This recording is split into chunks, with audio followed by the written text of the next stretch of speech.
Alhamdulillah, wassalatu wassalamu ala afdali khalqillah Sayyidina Muhammad bin Abdullah wa rasuluh wa ala alihi wa sahbihi wa mawalah ma ba'd. Kita bersyukur kepada Allah Ta'ala pada malam hari ini Allah Ta'ala mengumpulkan kita di dalam perayaan Maulid Nabi besar Muhammad sallallahu alaihi wasallam di masjid yang penuh berkah ini, yang dibina oleh para wali-wali dan salihin, orang-orang yang bertakwa kepada Allah Subhanahu wa Ta'ala, dan senantiasa Allah Subhanahu wa Ta'ala menjadikan tempat ibadat mereka sebagai tempat yang penuh keberkahan dan tempat dikabulkannya doa insyaallah, di mana Allah Subhanahu wa Ta'ala ketika diminta oleh Nabi Zakaria, beliau berhajat kepada Allah Subhanahu wa Ta'ala. Beliau bilang, Rabbi inni wahanal 'azmu minni washta'ala ra'su syaiba wa lam akun bidu'aika rabbi syaqiyya wa inni khiftul mawaliya min wara'i wa kanat imra'ati 'aqira fahabli min ladunka waliya yarithuni wa yarithu min ali Ya'qub waj'alhu rabbi radhiya. Maka beliau selalu berhajat, meminta kepada Allah Ta'ala, meminta dari muda, minta keturunan. Setahun belum diijabah, 2 tahun bukan belum diijabah, belum melihat hasil dari doa beliau, belum melihat asar ijabah dari doa beliau. 1 tahun, 2 tahun, 10, 20, 30, hingga usianya udah syekhuah, udah sepuh. Tahu-tahu Allah Ta'ala berikan anugerah tersebut, dikabulkan doanya oleh Allah Subhanahu wa Ta'ala.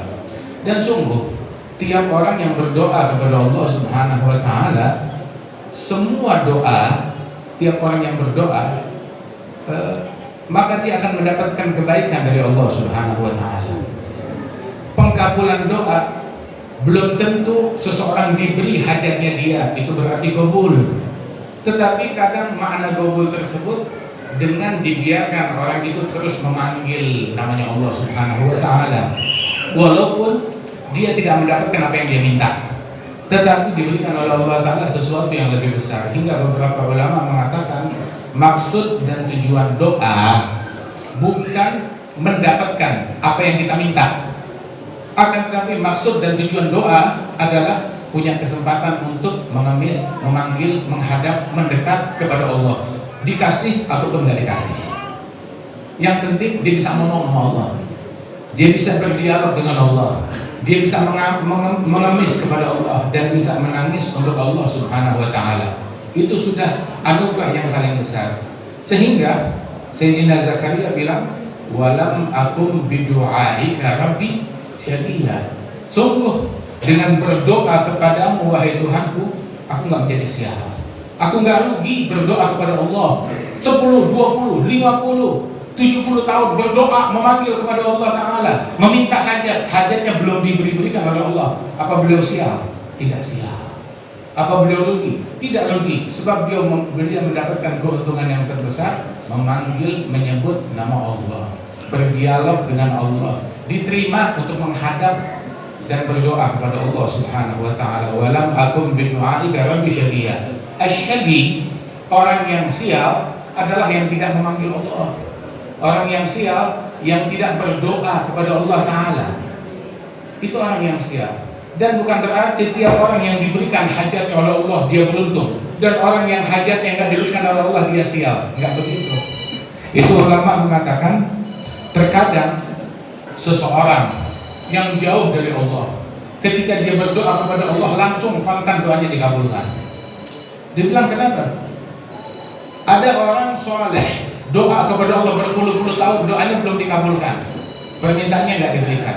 Ada orang yang tidak soleh, baru doa sekali langsung diijabah oleh Allah Ta'ala. Itu dikatakan oleh ulama bahwasanya adapun orang yang soleh tersebut, Allah masih asik mendengar panggilannya dia, hingga dibiarkan hamba memanggil terus kepada Allah.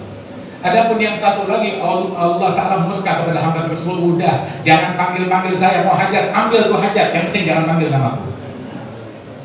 Ikhsa'u fiha wala tukallimun. Firman Allah Ta'ala kepada ahli nar, waliyadzubillah min dzalik. Ada disebutkan bahwasanya Sayyidina Zakaria itu beliau merawat Siti Maryam, dan Siti Maryam kullama dakhala 'alaiha Zakaria al-mihrab wajada 'indaha rizqa. Setiap kali Nabi Zakaria masuk ke mihrab, di mana di situ mihrabnya Siti Maryam beribadah kepada Allah, mengabdi di tempat tersebut, tiap kali masuk kuncinya dari tangan Nabi Zakaria, dia dapati selalu ada rezeki, ada makanan di mihrabnya. Hingga bertanya, "Anna laki hadza?" Wahai Maryam, dari mana makanan ini?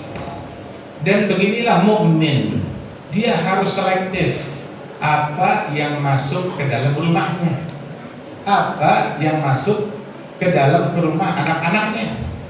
Jangan apa aja masuk, mau itu makanan halal ataupun haram, ataupun tontonan, ataupun pemikiran, ataupun ajaran yang gak jelas dari mana sumbernya. Tapi bertanya, "Anna laki hadza?" Dari mana ini sumbernya? Halal atau haram? Dari mana kamu dapat? Bersanad atau tidak bersanad? Pengetahuan ini dari mana kamu dapat? Dulu tuh dikatakan, "Man kana syaikhu kitabu faqahu akthar min shawabih." Barang siapa yang gurunya hanya kitab, banyakkan salahnya daripada benarnya. Baca kitab tanpa guru, maka gurunya adalah setan. Ini sekarang gurunya nggak ada, kitabnya juga nggak ada. Gurunya nggak ada, kitabnya nggak ada. Bagaimana tuh kalau dia begitu? Dan itu yang terjadi di zaman kita sekarang. Waliyadzubillah. Abi Bakar al-Masyhur bilang, "Maka syaikhu syarituh katsura khabithuh." Orang kalau berguru kepada kaset, maka ilmunya kusut. Berguru kepada kaset, dulu kan ada berita kaset, udah kusut, nah ilmunya juga kusut juga. Berantakan semuanya. Sayyidina Zakaria dia selektif. Anna laki hadza. Siti Maryam menjadi keponakan beliau, diasuh oleh beliau. Apa yang masuk pada dia tanya, dari mana? Bukan cuma sekedar keramat, ini makanan dari mana? Bilang bahwasanya di makanan Allah Ta'ala langsung menurunkannya. Qala huwa min indillah. Innallaha yarzuqu man yasha'u bighairi hisab. Ini dari Allah. Allah memberikan rezeki kepada orang-orang yang Dia kehendaki tanpa dihisab. Maka ketika menyaksikan karamat dari para wali-wali, Allah di dalam Al-Quran bercerita tentang nabi-nabi dan bercerita tentang wali-wali. Jadi kalau ada orang bilang cerita nabi-nabi, cerita wali-wali, itu bid'ah. Allah Ta'ala bercerita tentang nabi-nabi, cerita tentang maulid. Di Al-Quran ada maulidnya Nabi Musa, ada maulidnya Nabi Isa, ada maulidnya Nabi Yahya. Nah ini kan Sayyidina Zakaria itu kronologisnya dia minta anak bagaimana? Minta keturunan, dianugerahkan Nabi Yahya. Kronologisnya seperti apa? Diceritakan dalam Al-Quran bagaimana proses Nabi Yahya hingga bisa lahir, dan diceritakan bagaimana kronologis kelahiran Nabi Musa, dan diceritakan bagaimana kejadian kelahiran Nabi Isa dalam surat Maryam, dan bukan cuma di satu surat doang, di banyak ayat. Dan diceritakan oleh Allah Ta'ala kelahiran seorang yang bukan Nabi, bukan Rasul, Siti Maryam. Irgalat imra'atu Imran, Rabbi inni nadartu laka ma fi batni muharraran fataqabbal minni. Saya bernazar apa yang ada di kandungan saya persembahkan untuk mengabdi di Baitul Maqdis. Katanya yang lahir perempuan, tapi dia nggak putus niatnya. Jadi kalau ada orang bicara tentang emansipasi wanita, emansipasi wanita sudah ada di dalam Al-Quran, dari pengabdi Allah dari zaman dahulu hingga zaman sekarang. Subhanallah.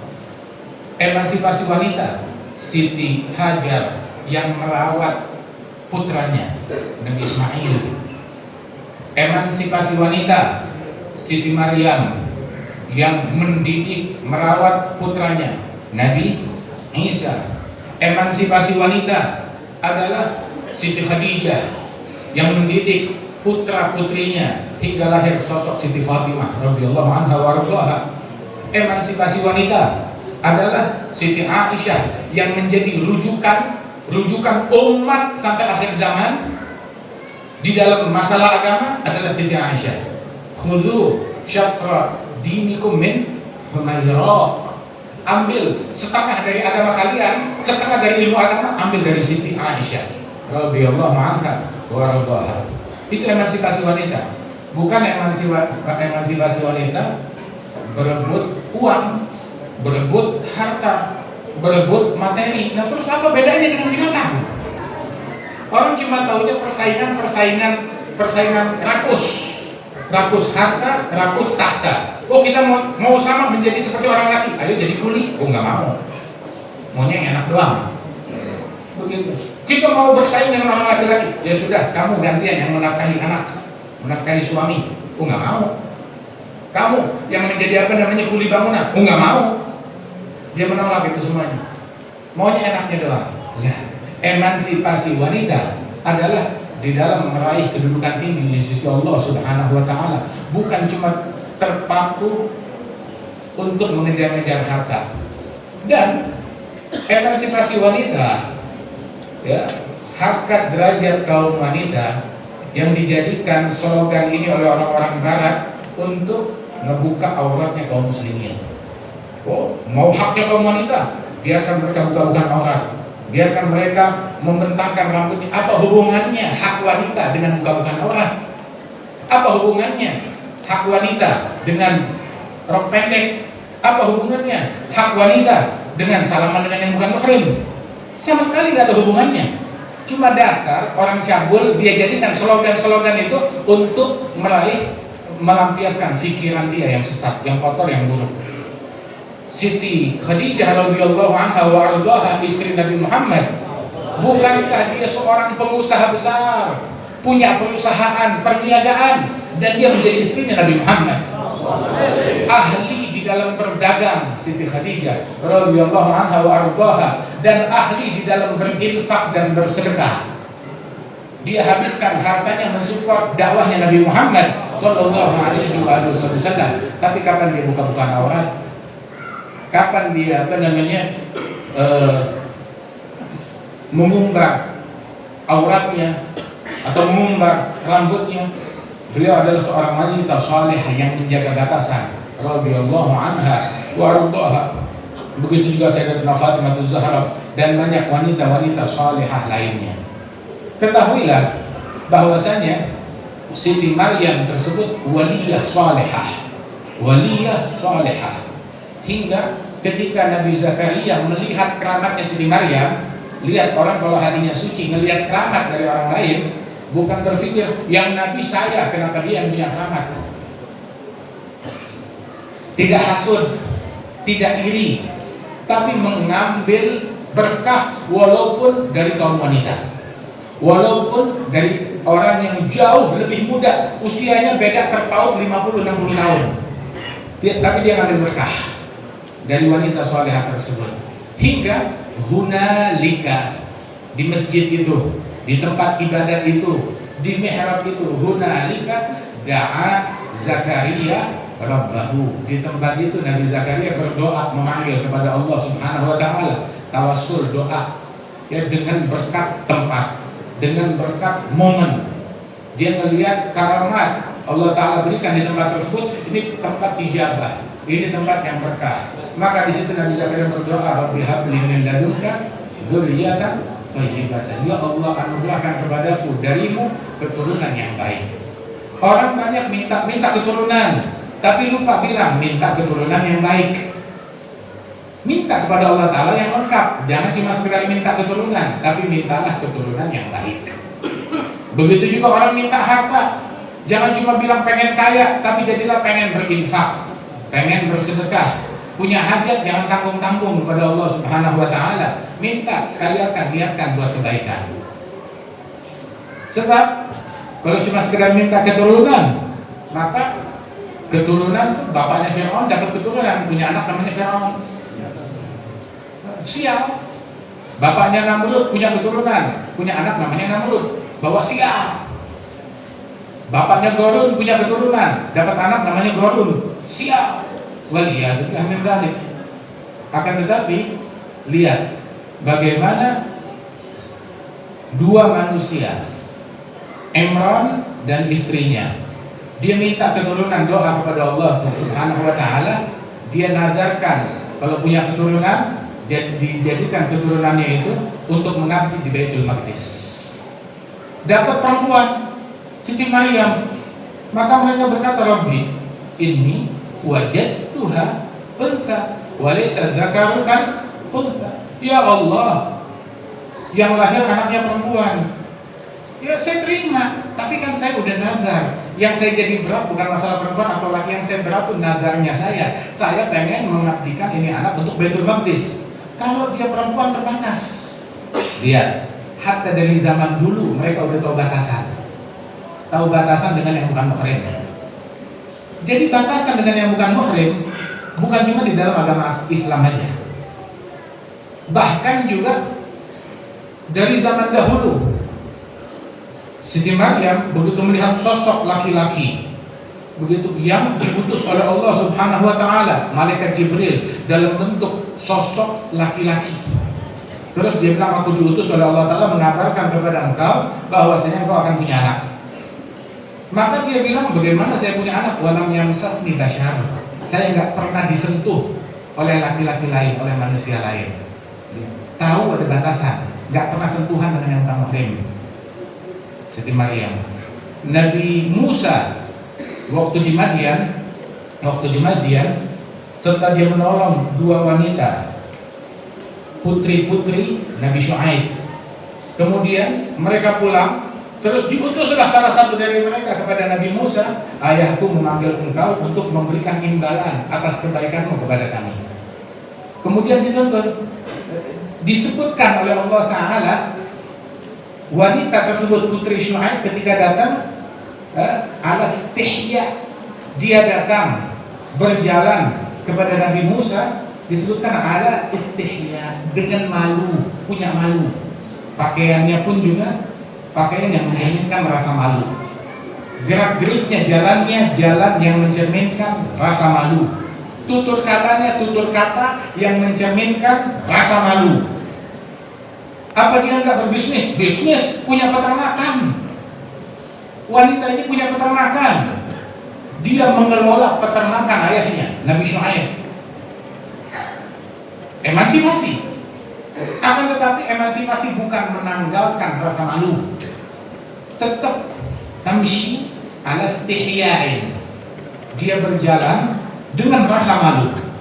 Kemudian berkata kepada Nabi Musa bahwasanya ayah kami yad'uk, memanggil engkau, mengundang engkau, liyajziyaka ajra ma sagaita lana, untuk membalas kepada engkau imbalan atas bantuan yang kau berikan kepada kami. Aziz, terhormat, enggak mau gratisan, saya mau kasih imbalan. Dikasih imbalan.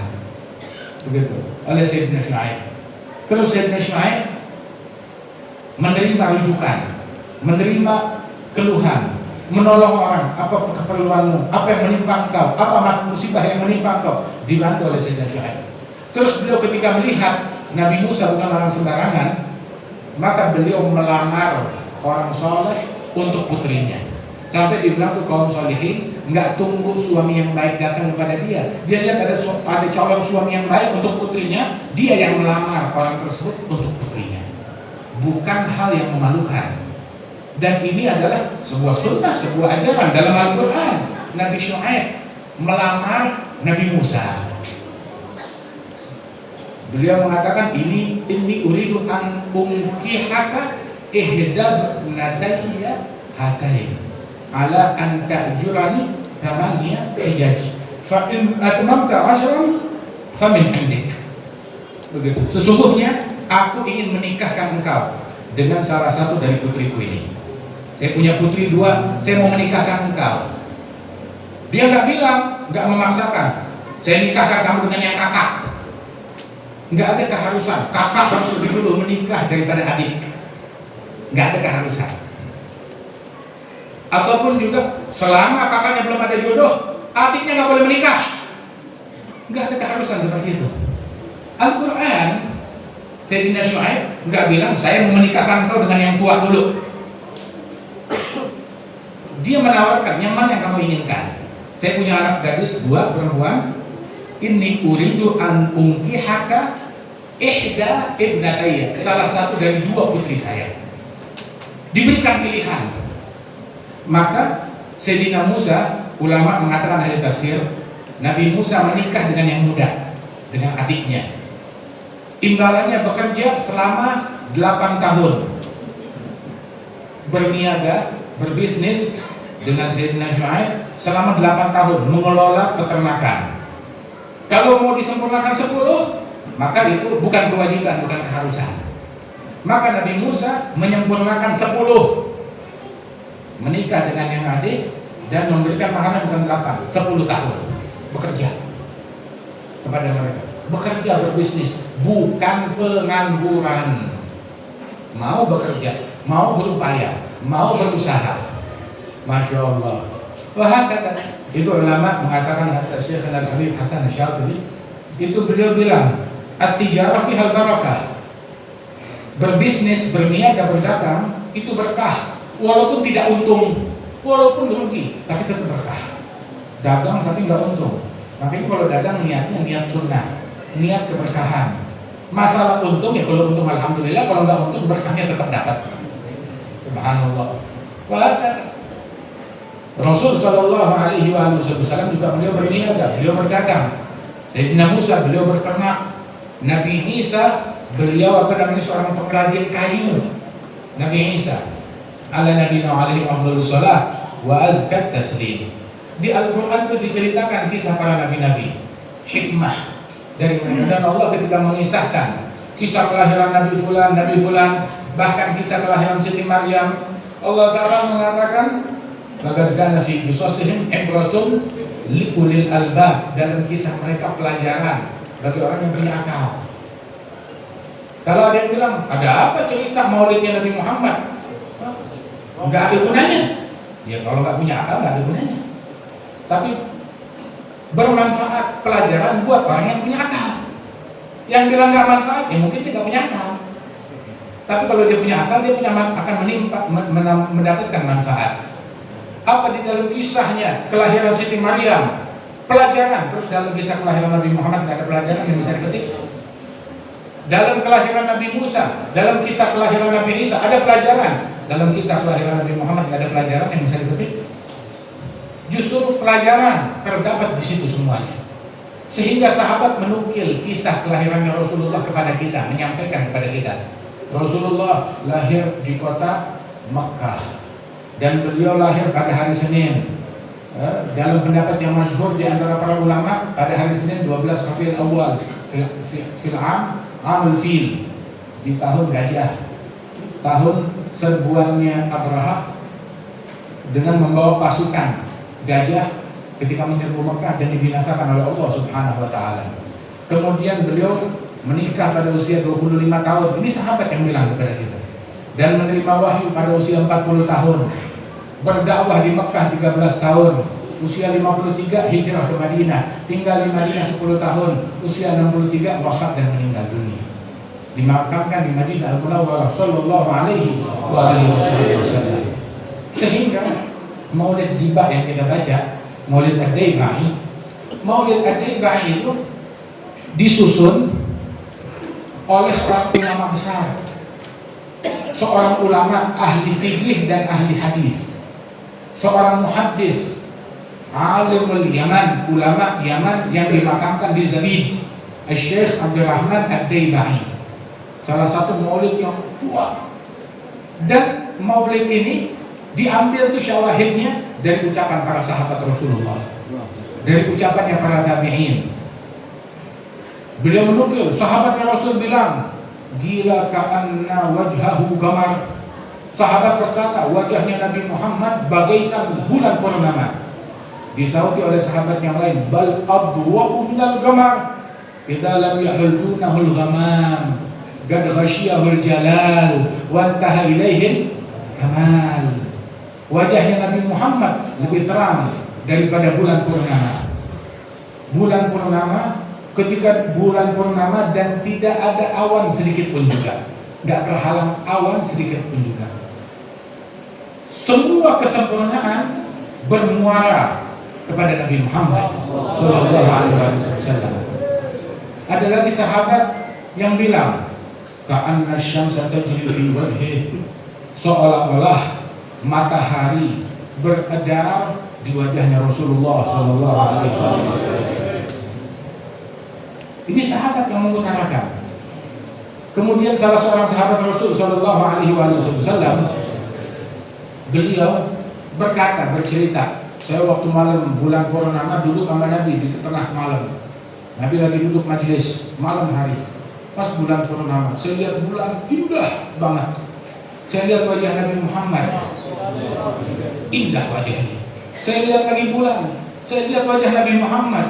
Terus saya terkejut, sungguh demi Allah wajah Nabi Muhammad lebih terang daripada bulan Purnama, lebih indah daripada bulan Purnama. Sayyidina Ali bin Abi Thalib bilang, man ra'ahu badihatan haba wa man khalaqahu ma'rifatan ahabbah. Man ra'ahu badihatan haba wa idza da'ahu al-miskin ajabah. Yaqulu al-haqqa walau kana wa la yudmiru lil muslimin ghishan wala durra. Yang melihat wajah Rasulullah, pandangan pertama langsung bergetar hatinya, langsung gentar, langsung ketakutan. Kenapa? Wibawa Nabi Muhammad. Pandangan pertama itu melihat orang yang memandangnya itu langsung gemetaran. Sebab Nabi itu bilang, idza aqbal fi tariq ka'annahu jayshun muqbil. Kalau beliau masuk di satu jalan sendirian, itu seolah-olah bagaikan pasukan yang datang. Sampai orang yang di ujung jalan itu ketakutan. Melihat wibawa ini bukan wibawa seseorang, bagaikan pasukan. Sallallahu Alaihi Wasallam. Tapi begitu orang duduk dengan Nabi Muhammad, ketemu, mendengar, langsung dia ada cinta saat itu juga kepada Rasulullah Sallallahu Alaihi Wasallam. Idza aqbala lailan, faka'anna an-nas min nurihi fi awani dhuhr. Idza masya baina ashabihi, faka'anna al-qamaru baina nujumi zuhur. Wa idza aqbala lailan faka'anna an-nas min nurihi fi awani dhuhr. Apabila Rasulullah berjalan bersama sahabat-sahabatnya, maka beliau bagaikan purnama di antara bintang-bintang. Apabila Rasulullah masuk di satu tempat di malam hari, maka orang rasanya seperti siang, malam kayak siang. Sallallahu Alaihi Wasallam. Di Bukhari, Siti Aisyah lagi ngejahit, meraba-raba jarum, dia ngejahit, bajunya sobek, mau dipakai buat sholat subuh. Tengah malam, nggak ada lampu, minyaknya udah habis. Tahu-tahu jarumnya terjatuh, nyari-nyari di lantai nggak ketemu, gelap malam. Terus kenapa ngejahit? Terpaksa, nggak punya baju lagi, sobek bajunya. Mau dipakai buat subuh, dicari nggak ketemu lama, nggak tahu Rasulullah nggak lama masuk lagi ke dalam kamar. Saat Nabi masuk ke dalam kamar, kayak bulan masuk ke dalam kamar. Langsung kelihatan posisi jarum di mana, diambil oleh Siti Aisyah. Terus dia senyum-senyum. Nabi nanya, Aisyah, kenapa kamu tersenyum? Diceritakan, dari tadi saya nyari jarum yang jatuh, nggak ketemu. Begitu kau masuk, langsung kelihatan jarumnya di mana. Alangkah indah wajahmu, alangkah terang wajahmu. Maka Nabi menjawab, ya Aisyah, wailul man lam yarani yaumal qiyamah. Celaka orang yang tidak melihat wajahku besok di hari kiamat. Siapa orang sial yang tidak melihat wajah Nabi Muhammad di hari kiamat? Nabi bilang, man dzukirtu indahu falam yusalli alaihi. Yang disebutkan namaku di hadapan dia, tapi tidak tergerak lidahnya untuk bersalawat kepada Nabi Muhammad. Dengar nama Nabi Muhammad biasa aja. Begitu, bahkan sebagian orang penyakitan hatinya. Dengar nama Nabi Muhammad, ya Rabbi sholli ala Muhammad, ya Rabbi sholli ala Muhammad, mukanya langsung cemberut. Mukanya cemberut, nggak senang. Nggak senang ada orang salawat kepada Nabi Muhammad. Kalau disebut nama calon presiden, takbir. Disebut nama Nabi Muhammad, tidak. Allah Ta'ala di dalam Al-Quran bilang, Muhammadur Rasulullah. Disebut nama Nabi Muhammad. Walladzina ma'ahu, bukan cuma Nabi Muhammad, tapi orang-orang yang bersama Nabi Muhammad. Asyidda'u 'alal kuffar rahama'u bainahum. Di dalam Al-Quran ada surat namanya surat Muhammad. Allah Ta'ala bahkan dalam Al-Quran bilang, wadhkur fil kitabi Musa, wadhkur fil kitabi Isa, wadhkur fil kitab Ibrahim, wadhkur fil kitab Ismail. Disuruh sebutlah di dalam Alkitab. Ada Musa, Ismail, ada Ibrahim. Suruh sebut. Allah yang nyuruh. Apalagi nama Nabi Muhammad Sallallahu Alaihi Wasallam. Untung aja azan dan bisa diutak-utik. Kalau bisa diutak-utik maunya udah nggak usah pakai sebut nama Nabi Muhammad. Cukup asyhadu an la ilaha illallah langsung hayya 'alas shalah. Dari mana kita kenal sholat kalau bukan jasanya Nabi Muhammad Sallallahu Alaihi Wasallam? Kata anugerah dari Allah Ta'ala kita menjadi umat yang paling mulia dekat Nabi Muhammad. Allah Ta'ala kumpulkan kita dalam cinta kepada Nabi Muhammad. Kita beriman kepada Allah dan beriman kepada Nabi Muhammad dan cinta kepada Nabi Muhammad. Ambil satu informasi, iman pasti cinta. Iman dan cinta tidak bisa dilepaskan. Kalau ada orang mengklaim iman tapi tidak ada cinta kepada Nabi Muhammad, imannya palsu. Nggak kebayang, nggak masuk akal iman tanpa cinta kepada Nabi Muhammad. Barang siapa dalam hati nggak ada cinta kepada Nabi Muhammad, tidak ada iman. Tidak ada iman. Sebab iman kepada Rasulullah adalah din, adalah agama. Cinta kepada Nabi Muhammad adalah agama. Bahkan disebutkan bahwasanya al-hubbu fillah wal bughdhu fillah min awthaqi hural iman. Cinta karena Allah, benci karena Allah, tali iman yang paling kuat. Nah, kita sekarang cinta kepada Nabi Muhammad Sallallahu Alaihi Wasallam. Tapi apa bukti cinta kita kepada Rasulullah?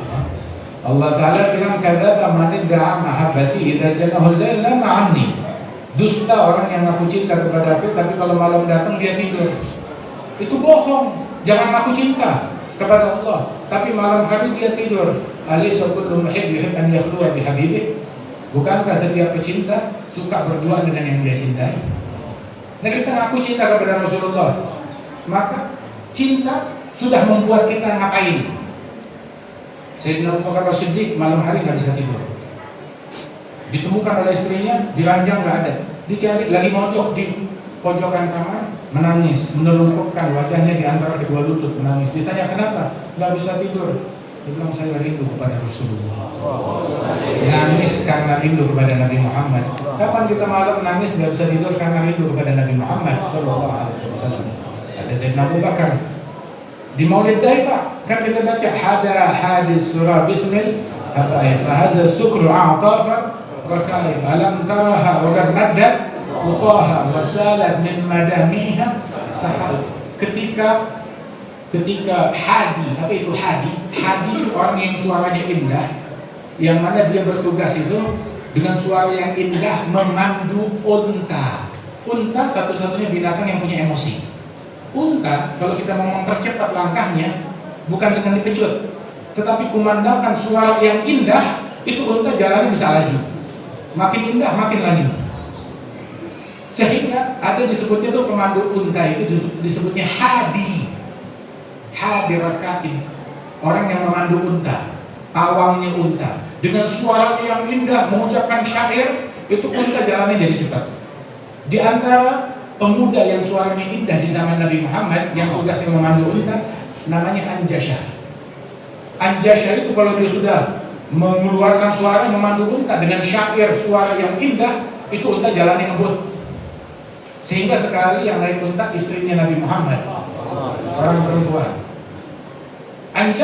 Anjasyah dia melantunkan suaranya yang indah dengan syair sekian, itu unta langsung ngebut, sehingga istri Nabi yang lagi naik unta terpontang-panting di atas unta. Maka Rasulullah bilang kepada Anjasyah, Ruwaidan Anjash, perlahan-lahan wahai Anjash, Ruwaidan bil gawarir, rifqan bil gawarir, pelan-pelan, bersikap lemah lembut, perlakukan penunggangmu itu seperti kristal, seperti engkau membawa kristal, jangan sampai pecah. Nabi memperlakukan kaum wanita seperti begitu. Perlakukan penumpangmu bagaikan kamu bawa kristal, jadi jalannya pelan-pelan, tetap suara indah tapi jalannya pelan-pelan. Nah itu dikatakan oleh Syekh Abdul Rahman Ad-Daibari, kalau hadi sudah melantunkan pujian kepada Nabi Muhammad dan melantunkan kita mau menuju Madinah berziarah ke makamnya Nabi, itu yang bereaksi bukan cuma orang, unta juga bereaksi. Ketika ada hadis surah Bismil Habaib, itu haji pelantun melantunkan kita menuju Nabi Muhammad sang kekasih.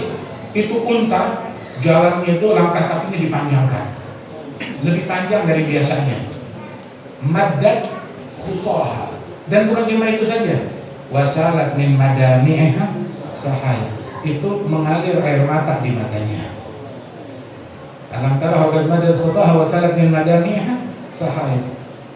Masya Allah, malat dari imam taraban wahanat ila tilkal ma'alimi wal malah, sampai dikatakan fahim taraban kama hamat wa illa fa innaka fi tariqil hubbi kadid. Kamu jadilah pecinta seperti sikapnya unta.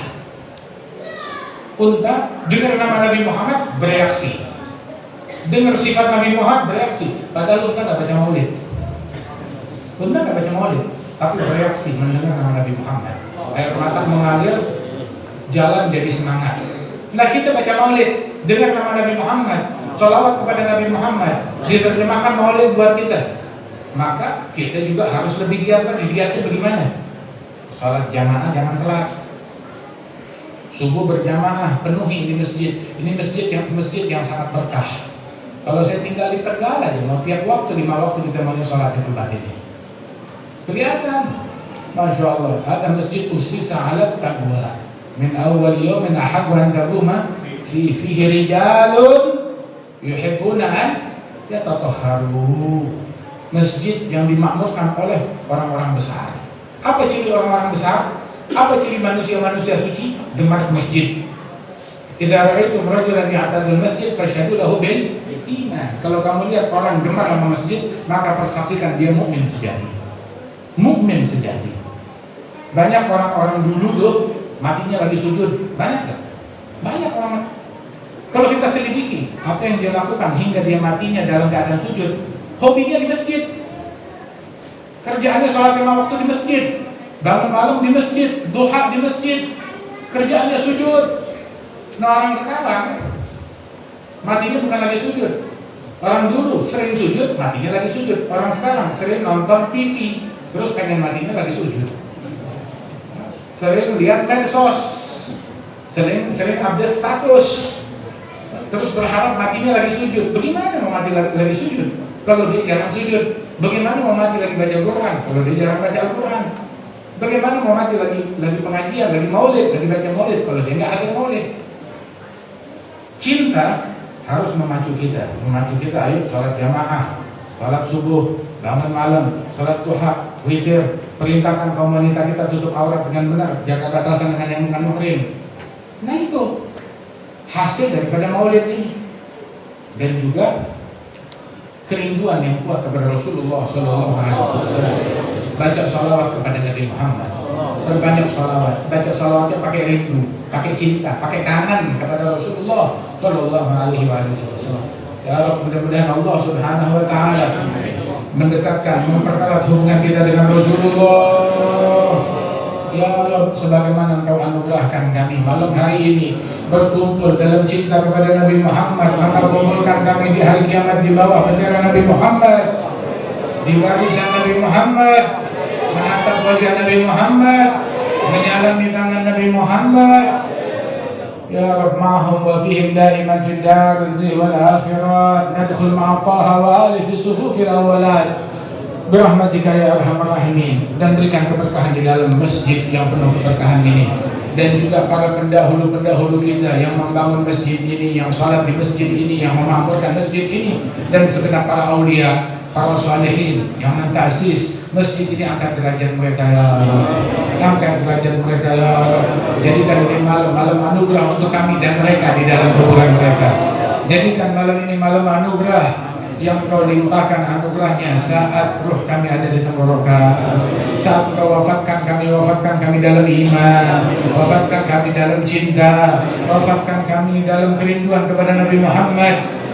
Dan apabila Engkau wafatkan kami, wafatkanlah kami dalam keadaan ruh Rasulullah hadir bersama kita. Birahmatika ya arhamar rahimin, birahmatika ya arhamar rahimin, birahmatika ya arhamar rahimin. Dan berikan keberkahan kepada para ulama kami, para kiai kami, para habaib kami, dan juga para kaum salihin di antara kami, para tokoh masyarakat para tokoh pemerintahan yang juga telah memudahkan daripada berkumpulnya kita di majelis yang mulia ini, warga dan lingkungan. Jangan kau pulangkan kami dari majelis ini dan semua yang mendengarkan majelis ini, melainkan kau ampunkan dosa-dosa kami. Engkau sembuhkan yang sakit di antara kami.